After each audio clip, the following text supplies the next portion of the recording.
ಎಲ್ಲರೂ ನಮಸ್ಕಾರ. ನೋವು ಜನರನ್ನು ಬದಲಿ ಮಾಡುತ್ತೆ. ನೋವು ಅಂದರೆ ಎಂಥ ನೋವು? ಈಗ ಒಬ್ಬ ಮನುಷ್ಯ ಹೆಲ್ದಿ ಲೈಫ್ ಸ್ಟೈಲ್ ಮೇಂಟೈನ್ ಮಾಡೋದಿಲ್ಲ.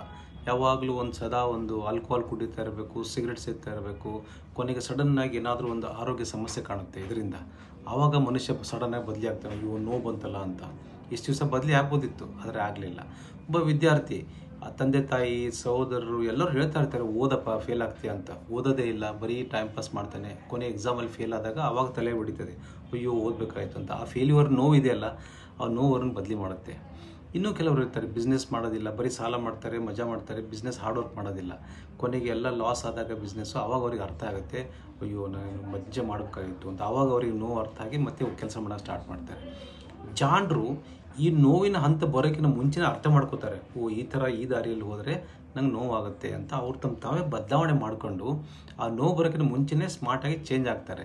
ಈ ಕೆಲವೊಬ್ರು ಕಾಯ್ತಾ ಇರ್ತಾರೆ ನೋವು ಬರೋವರೆಗೆ. ನೋವು ಆದಮೇಲೆ ತುಂಬ ಲೇಟ್ ಆಗಿರುತ್ತೆ. ಕೆಲವೊಂದು ಸಲ ಅವ್ರು ಕ್ಯಾಚಪ್ ಮಾಡಲಿಕ್ಕೆ ಆಗೋದಿಲ್ಲ ಅವ್ರ ಜೊತೆಗಿದ್ದವ್ರ ಜೊತೆಗೆ.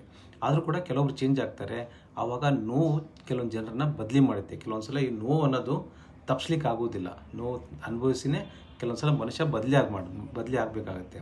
ನಿಮಗೆ ಇವತ್ತು ಯಾವುದಾದ್ರೂ ನೋವು ಕಾಡ್ತಾ ಇದ್ದರೆ ನೀವು ಬದಲಿಯಾಗಿ ಕೊನೆಗೆ ಆಫ್ಟರ್ 6 ಮಂತ್ಸು ಅಥವಾ 1 ಇಯರು ನೀವು ಖಂಡಿತ ಒಂದು ಒಳ್ಳೆಯ ಬದಲಾವಣೆಯನ್ನು ಕಾಣ್ತೀರಾ, ಏಳಿಗೆಯನ್ನು ಕಾಣ್ತೀರಾ.